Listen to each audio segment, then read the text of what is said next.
What's up, investors? It's the Russian dude. Happy New Year. There's a very dangerous myth that authoritarian regimes love to believe about themselves.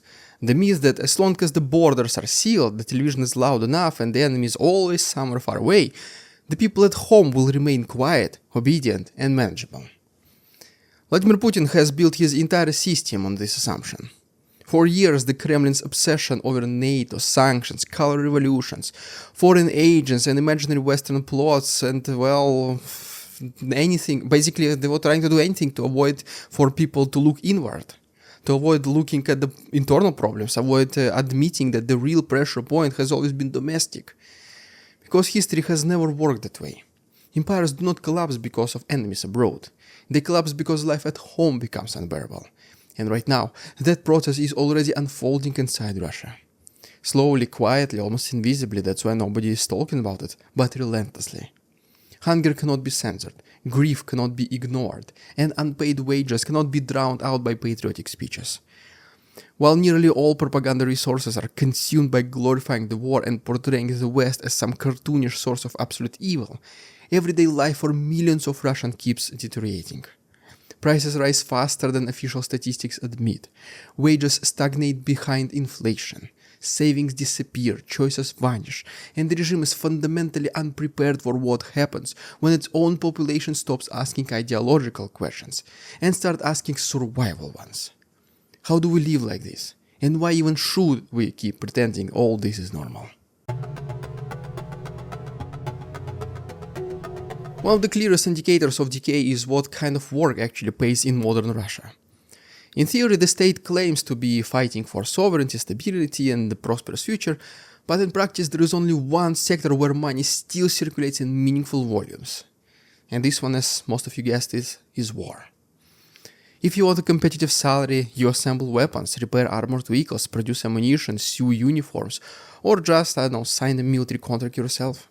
Everything else slowly suffocates. Teachers, doctors, engineers, municipal workers, cultural institutions, and small business owners all watch their purchasing power evaporate. Inflation eats salaries faster than regional governments can pretend to index them.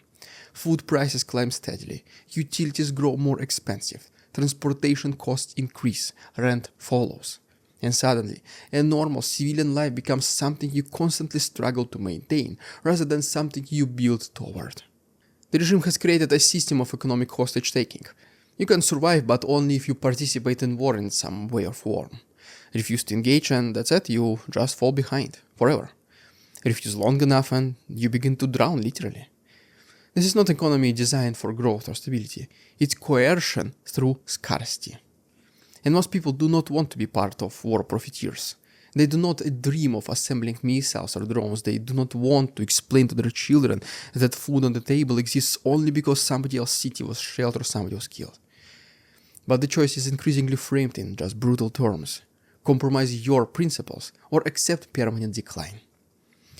This pressure does not produce enthusiasm, obviously. It produces resentment. Quiet, private, corrosive, but resentment. People comply not because they believe, but because they feel trapped. And systems built on entrapment do not last forever. Like mentioned previously, vast majority of Russians do not want to deal with anything war-related.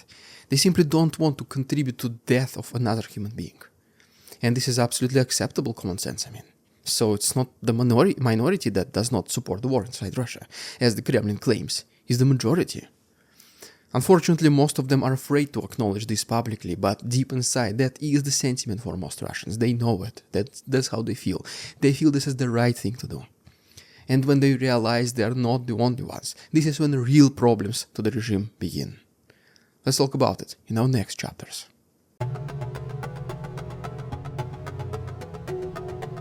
One of Kremlin's most persistent miscalculations is the belief that poverty equals obedience. That poor people are too busy surviving to think politically. In reality, poverty sharpens awareness, especially when it's not that sudden, but cumulative. When each year feels slightly worse than the previous one, when saving money becomes literally impossible, when loans pile up, when wages arrive late, incomplete, or they do not arrive at all, as a lot of time happens inside Russia. When relatives die at war and promised compensation disappears into paperwork delays and quiet denials. The average Russian family is not dreaming of revolutions, at least not yet. They're just trying to stretch salaries until the end of the month. They downgrade food quality, they postpone medical treatment, they delay repairs, they cancel plans, they no longer travel. And each compromise leaves a psychological scar, a sense of humiliation, a sense of being expendable. Propaganda can scream about national greatness all day long, but it cannot explain why basic life feels increasingly fragile. Especially when comparison becomes unavoidable, when people see officials' lifestyles, luxury properties, elite children studying abroad in those evil countries propaganda screams about, never go to London, never go to UK, America, and then their kids study there. And then offshore wealth circulating through leaks and social media. The internet has made inequality impossible to fully conceal, and once people understand that their poverty is not accidental, that is the direct result of political choices. And loyalty so begins to rot. The war consumes enormous resources. Those resources do not return. They are burned, destroyed, or buried. And meanwhile, the state keeps demanding patience, sacrifice, and silence. Eventually patience expires as well, and when it does not transform into idealism. It transforms into anger. Fear no longer works, and people realize that they have the power they never thought they had. Let's talk about this transition in our next chapter.